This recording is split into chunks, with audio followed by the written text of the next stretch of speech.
શરૂઆત કરીશું રૂપિયાની સાથે. શરૂઆતી કારોબારમાં ડોલર સામે રૂપિયો 9 પૈસા જેટલો મજબૂત થઈને 89.62 પ્રતિ ડોલરની સામે 89.56 પ્રતિ ડોલર ઉપર ખુલ્યો છે અને ત્યારબાદ જો આપણે રૂપિયાના સ્તર ઉપર નજર કરી લઈએ તો 89.75ની આસપાસનું કામકાજ થતું જોવા મળી રહ્યું છે. હવે ડોલર ઇન્ડેક્સને પણ જોઈ લઈએ, જે 98ના નીચે અહીંયા આગળથી કારોબાર કરતો જોવા મળી રહ્યો છે.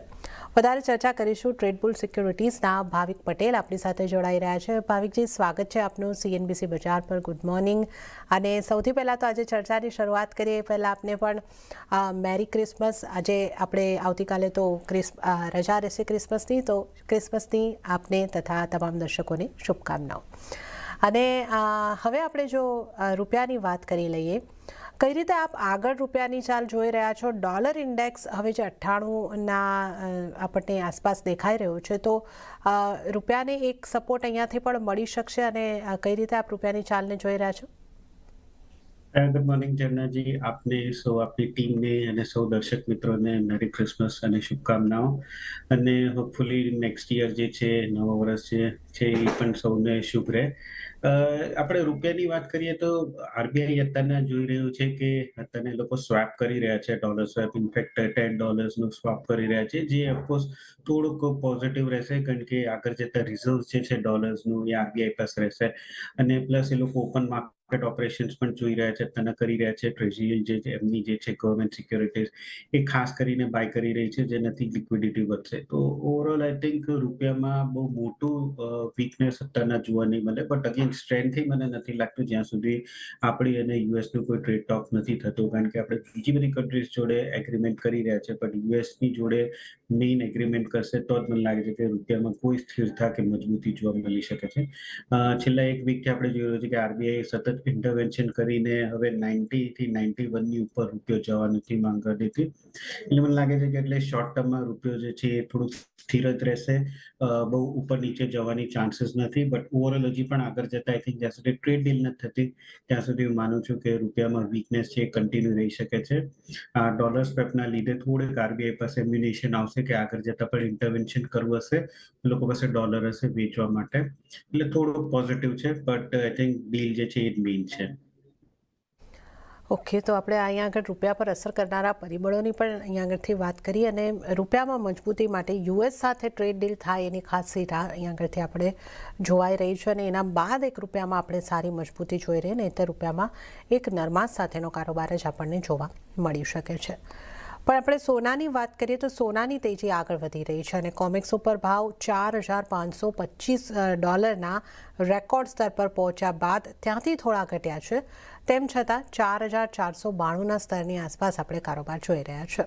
સ્થાનિક બજાર પર નજર કરી લઈએ તો સ્થાનિક બજારમાં પણ 1,38,000ને પાર કારોબાર. અત્યારે આપણે જોઈએ તો 1,38,492ની આસપાસની મજબૂતી, લગભગ 0.5%ની મજબૂતી અત્યારે પણ આપણે સોનામાં જોઈ રહ્યા છે. ઉલ્લેખનીય છે કે આ વર્ષે સોનાની કિંમતો લગભગ 72% જેટલી વધતી દેખાઈ છે. સોનાની જે રેલી છે ફરીથી આપણે જે રીતે જોઈ રહ્યા છે ભાવિકજી, કે છેલ્લા આ સપ્તાહની અંદર આપણે ફરીથી એક સારી મજબૂતી સોનાની અંદર આવતી જોઈ રહ્યા છે, તો રેકોર્ડ સ્તરોની આસપાસ જ કારોબાર આપણને યથાવત રહેતો લાગી રહ્યો છે. તો સોનાની આ રેલી માટે કયા પરિબળો જવાબદાર છે અને આગળ આ રેલીને આપ કેટલી આગળ વધતી જોઈ રહ્યા છો?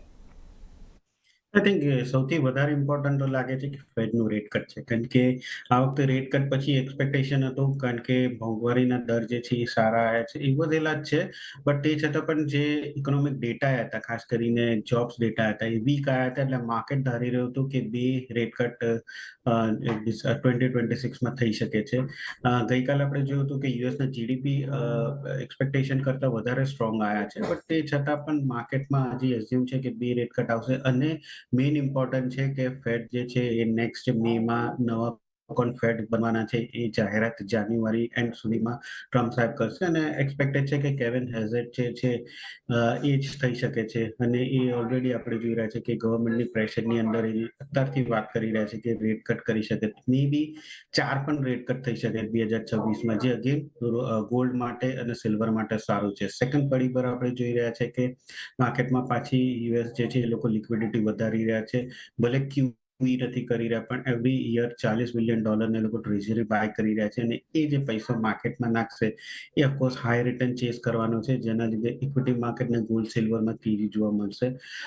અને પ્લસ અત્યારે આપણે જોઈ રહ્યા છે કે યુએસ અને વેનેઝુએલા એનું પણ થોડુંક જીઓપોલિટિકલ ટેન્શન છે, એટલે કશેક ને કશેક બધા જ પોઝિટિવ સેન્ટિમેન્ટ ગોલ્ડ તરફ દેખાઈ રહ્યા છે. ડિસ્પાઇટ 4,509 હાઈ બનાવ્યો છે ઇન્ટરનેશનલ માર્કેટમાં, એક્સપેક્ટ કરી રહ્યો છું કે 4650 થી 4700 આવતા વર્ષ બેઝ કેસ એટલે સૌથી વર્સ્ટ કેસ સિનારીઓમાં પણ જોવા મળશે અને પોઝિટિવ એટલે બેસ્ટ કેસ સિનારીઓમાં $4,800 પણ જોવા મળશે. એટલે અત્યારના જે આ ગોલ્ડની તેજી જે છે એ લાગતું નથી કે થમશે, મે બી પિરિયોડિક કરેક્શન આવશે, બટ ઓવરઓલ અહીંયાથી હજી પણ લાગે છે કે સોનામાં તેજી છે કન્ટિન્યુ રહેશે.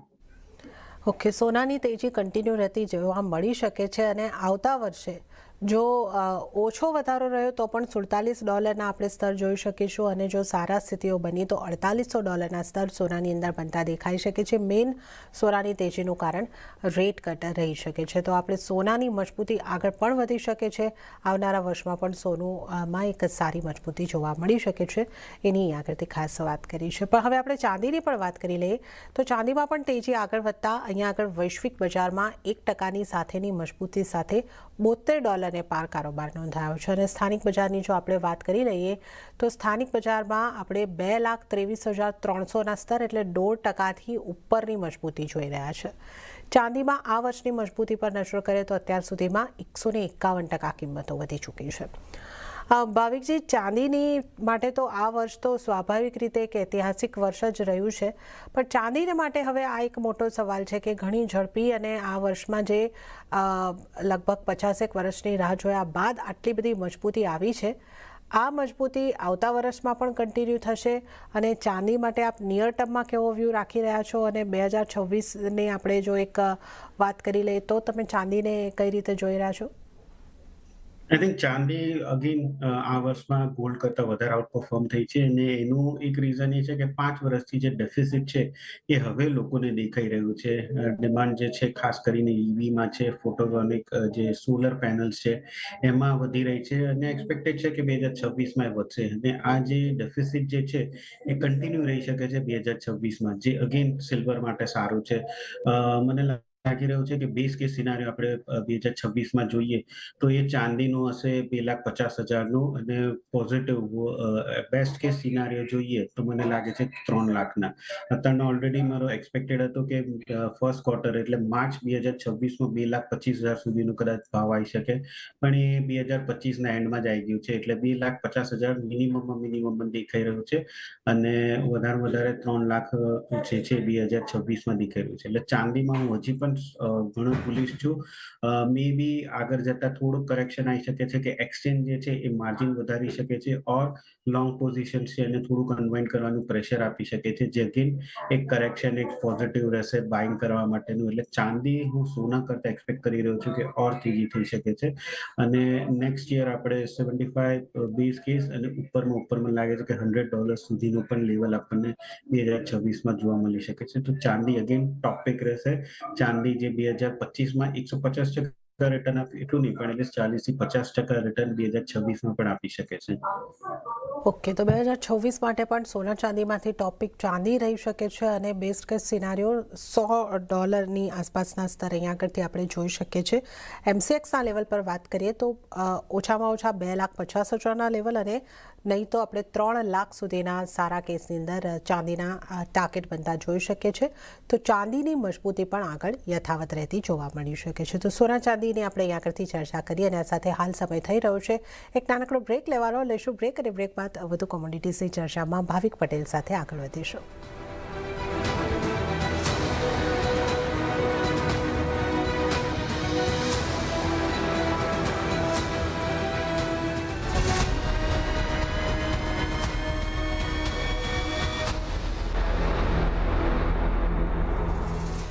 બ્રેક બાદ કોમ્યુનિટી લાઈવમાં આપનું સ્વાગત છે અને આજે આપણી સાથે કોમ્યુનિટીઝની ચર્ચા કરવા ભાવિક પટેલ જોડાયેલા છે. મેટલ્સના કારોબાર પર વાત કરીશું. શરૂઆતી કારોબારમાં સ્થાનિક બજારમાં મોટાભાગની મેટલ્સમાં ખરીદારી જોવા મળી. વૈશ્વિક બજારમાં કોપરમાં મજબૂતી યથાવત. કોમિક્સ પર કિંમતો ઓલ ટાઈમ હાઈના સ્તરની પાસે પહોંચી અને અમેરિકાએ આવતા વર્ષ સુધીમાં કોમોડિટી ગ્રેડ કોપર પર ડ્યુટી લગાવવાની વાત કરી, જેને કારણે પણ કિંમતોમાં ઉછાળો જોવા મળી રહ્યો છે. અને એની વચ્ચે એમસીએક્સ ઉપર પણ જોઈ લઈએ તો કોપર 1153ના સ્તરની પાસે, એટલે 1.25% મજબૂતી સાથે કામકાજ. ઝિંકમાં પણ 1% મજબૂતી અને એલ્યુમિનિયમ પણ એક સારી મજબૂતી બતાવી રહ્યું છે. ભાવિકજી, મેટલ્સને અને ખાસ કરીને કોપરને આપ કઈ રીતે જોઈ રહ્યા છો? જે રીતે આપણે જોઈ રહ્યા છે કે આવતા વર્ષ માટે કોપર આઉટ પરફોર્મ કરે એવી પણ ચર્ચાઓ થઈ રહી છે, તો આપનો કઈ રીતનો વ્યૂ છે કોપર ઉપર અને અન્ય મેટલમાંથી આપ કઈ રીતની સલાહ આપશો? Yes, correct. ઇનફેક્ટ કોપર આપણે જો કે ઇન્ટરનેશનલ માર્કેટમાં $12,000 પહેલી વાર થયું છે અને મને લાગે છે કે બેસ્ટ કેસ સિનારીઓમાં આવતા વર્ષ 15,000 પણ આપણે એટલે બુલ કેસ સિનારીઓમાં જોવા મળી શકે છે. કારણ કે આઈ થિંક છેલ્લા 20 વર્ષમાં સૌથી વધારે ડેફિસિટ જે છે એ કોપરની 2026માં જોવા મળશે. કારણ કે 2025માં જે માઇનની ડિસ્ટ્રપ્શન થઈ છે અને જે રીતે કોપરની ડિમાન્ડ વધી છે એ રીતે ડેફિનેટલી દેખાઈ રહ્યું છે કે 2026 કોપર માટે ઘણું જ સારું દેખાઈ શકે છે. અને જે આ યુએસએ પણ કીધું છે એના લીધે પણ અત્યારના એટલીસ્ટ કોમેક્સના વેરહાઉસમાં જોઈએ તો કોપરની ઇન્વેન્ટરીઝ એ લોકો વધારી રહ્યા છે, એટલે બીજે બધી એક્સચેન્જ છે એમાં શોર્ટેજ થઈ રહી છે. અને અત્યારે હું એક્સપેક્ટ કરી રહ્યો છું કે એટલીસ્ટ નેક્સ્ટ યર ડેફિસિટ છે એ 6 લાખ ટનની થઈ શકે છે, જે અગેન ઘણી સિગ્નિફિકન્ટ છે. એટલે મને લાગી રહ્યા છે કે પ્રાઇસીસ જે છે એ બેસ્ટ કેસ સિનારીમાં 15,000 સુધી જોવા મળી શકે છે. અહીંયા અત્યારના વેરી શોર્ટ ટર્મમાં મને લાગી રહ્યું છે કે ₹1,500 જે છે, સોરી, કોપરના પ્રાઇસીસ જે છે એ ₹1,200 આવી શકે છે અને નિયર ટર્મમાં આઈ થિંક 1,350 પણ આવી શકે છે 2025માં. તો ઓવરઓલ કોપરમાં મને વેરી સ્ટ્રોંગ મોમેન્ટમ જોવા મળી રહ્યું છે. હાલ અત્યારના આજના દિવસમાં હવે હોલિડે મૂડ છે એટલે બહુ મુવમેન્ટ આવી નથી રહી. એટલે આઈ વુડ સે કે આજે ખાસ આપણને મોટી મુવમેન્ટ જોવા નહીં મળે, કારણ કે ઇન્ટરનેશનલ માર્કેટ પણ અડધો દિવસ જ છે, પછી રજા છે, હોલિડે મૂડમાં હશે. એટલે બાય એન્ડ ડિપ્સિટ સ્ટ્રેટેજી રાખવી જોઈએ. નિયર ટર્મ ₹1,200નો ટાર્ગેટ રાખીને બાય કરી શકાય છે. સ્ટોપ લોસ 1150નો રાખી શકાય છે. 2 થી 3 દિવસનો રિકમેન્ડેશન છે. ઓકે, તો કોપરમાં ખરીદી કરીને ચાલવાની સલાહ અહીં આગળથી બની રહી છે 1200 સુધીના ટાર્ગેટ માટે અને 1150નો સ્ટોપ લોસ તમે ધ્યાને રાખો તો આ મેટલ્સમાંથી કોપર ઉપર એક પોઝિટિવ વ્યૂ ખરીદી કરીને ચાલવાની સલાહ બની રહ્યું છે. હવે આપણે જો ક્રૂડની વાત કરીએ તો ક્રૂડ ઓઇલમાં પણ તેજી આગળ વધતા બ્રેન્ટના ભાવ $62 પાર પહોંચ્યા. નાઇમેક્સ ક્રૂડમાં પણ $58 પાર કારોબાર જોવા મળ્યો. અહીં યુએસના મજબૂત આર્થિક આંકડાઓ અને યુએસ વેનેઝુએલા વચ્ચે તણાવની સ્થિતિથી સપ્લાય વિક્ષેપની જે ચિંતાઓ બની રહી છે એને જોતા કિંમતોને સપોર્ટ મળતો દેખાઈ રહ્યો છે. તો લીલા નિશાનમાં અહીં આગળથી આપણે કારોબાર જોઈ રહ્યા છે, પણ હજી પણ આને એક સીમિત રેન્જની મજબૂતી આપણે કહી શકીએ છીએ, કારણ કે ફરીથી 5200ની આસપાસ આપણે કારોબાર કરી રહ્યા છે. તો આપ કઈ રીતે જોઈ રહ્યા છો ક્રૂડને માટે, કે કઈ રીતે આપ ક્રૂડમાં આગળ સ્ટ્રેટેજી અપનાવવાની સલાહ આપશો?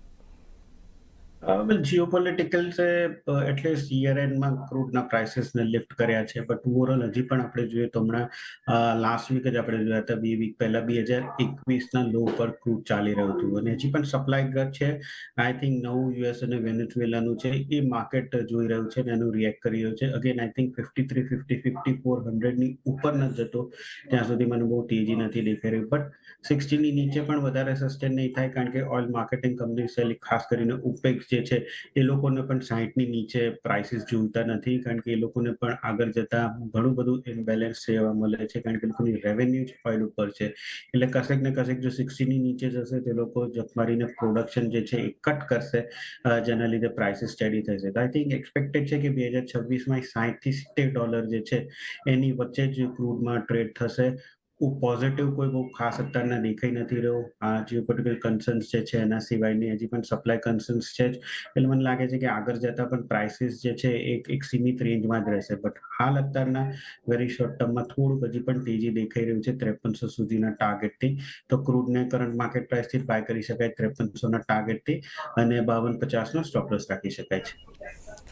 ઓકે, તો આવતા વર્ષના વ્યૂની આપણે વાત કરી તો એ $60 થી $70 અંદર રહેતું દેખાઈ શકે છે અને નિયર ટર્મને માટે અત્યારે જે તમારે કોલ લઈ શકો છો ખરીદારી તરફ 5300ના ટાર્ગેટ માટે તમે ખરીદારી કરીને ચાલી શકો છો. 5250નો સ્ટોપ લોસ તમારે ધ્યાને રાખવાનો રહેશે. તો આ ક્રૂડ માટે સલાહ. અને હવે આપણે નેચરલ ગેસ ઉપર પણ નજર કરી લઈએ તો શરૂઆતી કારોબારમાં સ્થાનિક ગેસમાં નેચરલ ગેસની કિંમતોમાં 5% સુધીનો વધારો જોવા મળ્યો. અત્યારે પણ આપણે લઈ જોઈએ તો લગભગ મજબૂતી સાથેનો જ કારોબાર 400ના સ્તરની આસપાસ કારોબાર થતો જોવા મળી રહ્યો છે. નેચરલ ગેસને કઈ રીતે જોઈ રહ્યા છો અને નેચરલ ગેસ માટે આપની કઈ રીતે ભાવિકજી સલાહ બનશે? નેચરલ ગેસ કાઉન્ટર આપણે જોઈએ બહુ વોલેટાઇલ છે. આપણે 2 મહિના પહેલા, ઇનફેક્ટ 2 મહિના નહીં, 1 મહિના પહેલા જોયું તો 495 હતું અને 495 થી સીધું એ 350 સુધીનું એક કરેક્શન જોવા મળ્યું હતું. ગઈકાલે 360 ચાલતું હતું અને 360 થી આજે આપણે જોઈએ 408નો હાઈ બનાવ્યો. એટલે એક ટ્રેડિંગ સેશન્સમાં કે 2 ટ્રેડિંગ સેશન્સમાં નિયરલી ₹50ની મૂવમેન્ટ જોવા મળે છે. એટલે નેચરલ ગેસનો પ્રાઇસીસમાં તેના ટ્રેડર્સને ટ્રેડ કરવું થોડુંક અઘરું પડે છે. એટલે આવે છે કે ઓપ્શન વાયા થોડું વધારે સેફ રહેશે, જેમાં વોલેટિલિટી ઓછી રહેશે. પણ નેચરલ ગેસમાં અત્યારના જે વેધર ફોરકાસ્ટ દેખાડી રહ્યો છે એ દેખાડી રહ્યો છે કે જાન્યુઆરીમાં થોડુંક પાછી ઠંડી જોવા મળી શકે છે, એટલે જ આપણે તેજી જોવા મળી છે. તો આઈ થિંક અહીંયાથી ઓલરેડી આજે હાયર અપર સર્કિટ જોયા પછી અત્યારના થોડુંક કરેક્શન જોવા મળે છે. મને એક્સપેક્ટેડ છે કે કરેક્શન જે છે થોડુંક હજી નીચે આવી શકે છે, જે કે બાઇંગ ઓપોર્ચ્યુનિટી જ રહેશે. તો 400નો જે કોલ ઓપ્શન છે 22 જાન્યુઆરીનું, એ હું બાય કરવાની રિકમેન્ડેશન આપીશ. ₹13ની આસપાસ આવે છે તો ₹20ના ટાર્ગેટથી બાય કરી શકાય છે, ₹10ના સ્ટોપ લોસથી. તો 400નો કોલ ઓપ્શન બાય કરી શકાય છે. ઓકે, તો નેચરલ ગેસમાં 400ના કોલ ઓપ્શન નહીં આગળથી બાય કરીને ચાલવાની સલાહ બની રહી છે. 20નો ટાર્ગેટ અને 10નો સ્ટોપ લોસ તમે ધ્યાને રાખીને ચાલો તો નેચરલ ગેસમાં કોલ ઓપ્શનને બાય કરવાની સલાહ બની રહી છે. અને આ સાથે આપણે તમામ નોન એગ્રી કોમોડિટીઝની ચર્ચા કરી છે. હવે આપણે એગ્રી કોમોડિટીઝ તરફ નજર કરી લઈશું. તો એગ્રી કોમોડિટીઝમાં ગુવાર પેકમાં આજે ખરીદારી દેખાઈ છે. આ ઉપરાંત કોકુડમાં ખરીદારી, પણ મસાલા પેકમાં નરમાશ જોવા મળી રહી છે. ભાવિકજી, મસાલા પેકમાં આપણે જે રીતે જોઈ રહ્યા છે કે અત્યારે એક ખાસું મોમેન્ટમ બનતું દેખાયું હતું, અપર સર્કિટ પણ આપણે લાગતા જોઈ હતી, પણ આજે હળદર, ધાણા, જીરું બધું જ એક દબાણની સાથે કામકાજ કરી રહ્યું છે. કઈ રીતે આપનો વ્યૂ બનશે મસાલા પેકમાં? મસાલા પેકમાં તો પ્રોફિટ ટેકિંગ જ છે. એક સ્ટ્રોંગ રિકવરી પછી આપણને જોઈ રહ્યા છે કે જે ટ્રેડર્સ છે એ લોકો પ્રોફિટ લઈ રહ્યા છે. સૌથી પહેલા જીરાની વાત કરીએ તો જીરામાં અત્યારે થોડો કેરી ઓવર સ્ટોક વધારે છે, જેના લીધે 22,000ની ઉપર સસ્ટેન નથી કરી રહ્યો. આપણે પહેલા પણ જો 22,000 થી 22,800ની આસપાસ આવે છે અને પ્રાઇસીસ ફરીથી કરેક્ટ થાય છે. તો હાલ અત્યારના આઈ થિંક એક રેન્જ બાઉન્ડેડ મૂવમેન્ટ થઈ ગયું છે કે જ્યાં 20,000 થી 22,000ની એક રેન્જમાં ટ્રેડ કરી રહ્યું છે. અહીંયાથી હું એક્સપેક્ટ કરી રહ્યો છું કે જીરામાં થોડુંક હજી પણ કરેક્શન આવી શકે છે 2100ની આસપાસ. તો ઇન્ટ્રાડે આજે 21,800ની આસપાસ શોર્ટ કરી શકાય છે 2100ના ટાર્ગેટથી. સ્ટોપ લોસ રાખી શકાય 22,000નો. ધાણાની વાત કરીએ તો ધાણામાં આપણે નવેમ્બરથી જોયું તો રેલી 8,000 થી નિયરલી 11,000 સુધીની રેલી જોવા મળી છે. આમાં સ્ટોક હજી પણ ટાઈટ છે અને નવું અરાઇવલ જે છે એ માર્ચ એપ્રિલમાં જ આવશે. એટલે ત્યાં સુધી હજી પ્રાઇસીસ જે છે બહુ મોટા કરેક્ટ થાય એવું દેખાઈ નથી રહ્યું. તો ઓવરઓલ ધાણામાં મારી બાઇંગની રિકમેન્ડેશન છે 10,000ની આસપાસ આવે છે તો બાય કરી શકાય છે 10,800ના ટાર્ગેટથી અને 9,800નો સ્ટોપ લોસ રાખી શકાય. હળદરની વાત કરીએ તો હળદરમાં આ વખતે જે લેટ વરસાદ પડ્યો હતો એના લીધે હવે દેખાઈ રહ્યું છે કે માર્કેટમાં જે નવો પાક આવશે થોડો ડિલે આવશે અને yield જે છે થોડી ઓછી આવશે. જેના લીધે રિસન્ટલી જ આપણે છેલ્લા એક અઠવાડિયામાં 14,000 15,000ની આસપાસ ચાલતું હતું, 16,600 સુધીનો ભાવ જોયો. અગેન મેં પહેલા પણ કીધું કે 15,000 એક લાઇન ઇન અ સેન્ડ છે. 15,000ની નીચે જાય તો જ મને લાગે છે કે આમાં કરેક્શન આવશે. અધરવાઇઝ આમાં હજી પણ દેખાઈ રહ્યું છે કે 17,000 સુધીના ભાવ આવી શકે છે. તો હળદરમાં બાઇંગની રિકમેન્ડેશન છે 16,200ની આસપાસ, 16,800ના ટાર્ગેટથી અને સ્ટોપ લોસ રાખી શકાય 15,900નો. ઓકે, તો અહીંયા આગળથી એક જીરામાં સેલ કરવાની સલાહ છે. અહીં જીરા માટે 21,100ના ટાર્ગેટ બની શકે છે સેલ કરવાની સલાહ, પણ ધાણા અને હળદરમાં બાઇંગ કરવાનું રહેશે. ધાણા માટે 10,800ના ટાર્ગેટ અને જે અહીંયા આગળથી હળદરની વાત કરીએ તો હળદરને માટે 16,800ના ટાર્ગેટ બનતા જોવા મળી શકે છે. તો આ અહીંયા આગળથી આપણે જે વાત કરી છે ખાસ કરીને મસાલા પેકની. આ ઉપરાંત અન્ય કોઈ એગ્રી કોમોડિટીમાં આપની સલાહ બનશે આજે ક્યાં ફોકસ હોવો જોઈએ ભાવિકજી? આઈ થિંક ગુવાર પેકમાં આપણે જોઈએ તો ગુવાર પેકમાં રિસન્ટલી બહુ સારી એવી મજબૂતી જોવા મળી છે. આજે હવે દેખાઈ રહ્યું છે કે ગુવા સીડમાં આપણે જોઈ રહ્યા છે કે 5800 નું લેવલ જે પહેલા પણ મેં કીધું હતું કે એક બહુ સ્ટ્રોંગ રેઝિસ્ટન્સ છે, ત્યાંથી હવે પ્રાઇસીસ થોડીક પાછળ પડી રહી છે. એટલે મને લાગે છે કે અહીંયાથી જો કોઈ એગ્રેસિવ ટ્રેડર હોય તો 5800 ના સ્ટોપ લોસથી એકવાર શોર્ટ કરી શકાય છે. નીચેનો ટાર્ગેટ આપણે રાખી શકીએ છીએ 5450 નો. સેમ વે ગમની પણ વાત કરીએ તો ગમમાં પણ 10,400 ની આસપાસ એકવાર શોર્ટ કરી શકાય છે 10,600 ના સ્ટોપ લોસથી, અને 10,000 નો ટાર્ગેટ રાખી શકાય છે. ઇન્ટ્રાડે ગુવા સીડ અને ગુવાર ગમ એ બેમાં થોડીક સેલિંગ પ્રેશર દેખાઈ રહ્યો છે, તો સેલિંગની રિકમેન્ડેશન છે. ઓકે, તો ગુવાર પેકમાં આજે સેલ કરીને ચાલવાની સલાહ. ગુવાર કમ ગુવાર સીડ વેચીને ચાલો. સીડની વાત કરીએ તો 5,450ના ટાર્ગેટ અને ગુવાર કમની વાત કરીએ તો 10,000ના ટાર્ગેટ માટે વેચીને ચાલવાની સલાહ બની રહી છે. અને ત્યારે જ ભાવિકજી, આપનો આભાર અમારી સાથે જોડાવા બદલ અને તમામ કોમોડિટીઝ અંગે આપના સલાહ આપવા બદલ, ચર્ચા કરવા બદલ આપનો ખૂબ ખૂબ આભાર. ત્યારે જ આ સાથે કોમોડિટી લાઈવમાં પણ હાલ પૂરતું આટલું જ. હાલ મને પણ આપશો રજા, પણ વધુ અપડેટ અને સમાચારો માટે આપ CNBC બજાર સાથે જોડાયેલા રહો. આગળ મારા સહયોગી પ્રીતિ દલાલ આપને માટે લઈને આવશે બજાર હેલ્પલાઇન. નમસ્કાર.